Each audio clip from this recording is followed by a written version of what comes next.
जिंदगी किसी को किस मोड़ तक ला सकती है। एक दिन कविता अपने पति से कहती है, कौन है ये बच्ची, बता दो क्यों लेकर आए हो इसे यहाँ। कविता, ये मेरी बच्ची है। माँ पापा मेरी शादी शिवानी से करने के लिए मान नहीं रहे थे, लेकिन मैं उससे बहुत प्यार करता था। अब वो इस दुनिया में नहीं है, लेकिन सन्निका की जिम्मेदारी मेरी है, इसे मैं अपने पास ही रखूंगा। कविता ये देखकर सुनकर सन्न रह जाती है। कैसी बात कर रहे हैं आप, लोग क्या कहेंगे, मैं कैसे इस बच्चे के साथ जीवन चलाऊंगी। देखिए, इसे देखकर मुझे टेंशन हो रही है। आप इसे ले जाइए यहाँ से, मेरी भी तो बेटी है, मैं उसका हाथ कैसे मार दूं। दिनेश कविता को किसी तरह समझा लेता है। देखो सन्निका, ये आज से तुम्हारी माँ है, इन्हें तुम्हें माँ कहना है। कविता को तो सन्निका को देखना भी गवारा नहीं है, फिर वो उसकी माँ कैसे बन पाती। और शायद दिनेश भी ये हकीकत जानता था कुछ साल बाद। देखिए, अब राधिका बड़ी हो गई है, उसके लिए किसी अच्छे घर का रिश्ता देखिए ना। शादी तो करवानी है ना। हाँ, लेकिन सन्निका उससे बड़ी है, पहले तो उसकी शादी तय करेंगे ना। जमाना जानता है कि वो एक नाजायज लड़की है, कोई उससे शादी क्यों करेगा। ऐसे भी आता है क्या उसे, जो कोई उसे अपने घर की बहू बनाएगा। तभी वहाँ सन्निका आ जाती है। पापा, मुझे स्कॉलरशिप मिल गई है, आगे का सारा खर्चा यूनिवर्सिटी वाले उठाएंगे। मैं कल ही वहाँ हॉस्टल में शिफ्ट हो रही हूँ। लो, सुना दिया ना फैसला। अरे अब क्यों शिफ्ट हो रही हो, पहले ही हो जाती शिफ्ट। दुनिया में यूँ कॉलेज तो ना होती हमारी।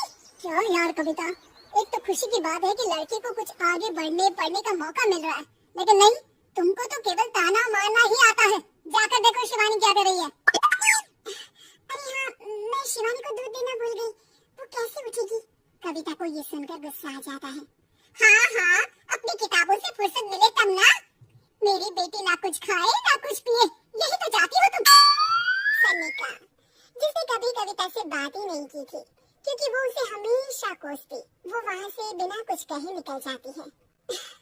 खाना तो पूरा बन गया, अब जाकर आराम से पैकिंग करती हूँ, कल वक्त से निकल जाऊंगी।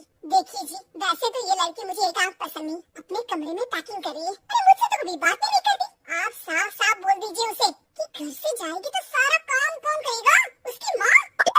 माँ का नाम सुनकर सन्निका भी वहाँ आ जाती है। नहीं, वो कैसे करेंगी, वो तो मर गई है ना। उस मनहूस औरत को मेरे घर में याद करने की कोई जरूरत नहीं है, समझी।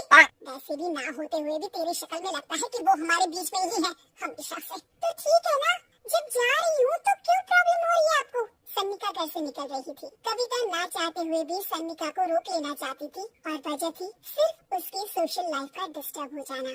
किसी भी कविता की सहेलियां कहती हैं, क्या बात है, तुम परेशान सी लग रही है, सब ठीक तो है ना।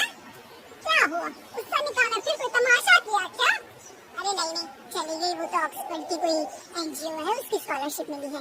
मेरा भाई बता रहा था कि उसका तो फ्यूचर ब्राइट है। अरे चलना, तुझे क्या, तेरा तो पीछा छूटा उससे।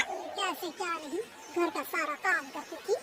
इसकी छोटी बेटी को भी तो उसी ने संभाला था, याद है। उसकी छोटी बेटी का जो केस हुआ था, वो भी अपने सर ले लिया था। हाँ, तो बदले में सारा खर्चा भी तो हम लोग ही उठा रहे थे ना। और पता है, वो मुझसे बात भी नहीं करती, जैसे पता नहीं मैं ही उसकी माँ के मरने के लिए जिम्मेदार हूँ। अरे खुद को क्यों दोष दे रही है, तूने जो किया शायद कोई नहीं करता। कविता को समझ में नहीं आ रहा था कि उसके साथ ऊपर वाले ने ऐसा क्यों किया। वो शाम को घर आती है। आज तो बहुत खुश हो गई तुम, एक बला से छुटकारा मिला ना तुमको। बेचारी की जिंदगी नरक बना कर रखी थी। वो तो कहते हैं ना, ऊपर वाला सब देखता है। देखो, चुन लिया उसने अपना रास्ता। कविता का मन तो करता है कि वो पति को सब कुछ सुना दे, लेकिन सामने सास खड़ी होती है।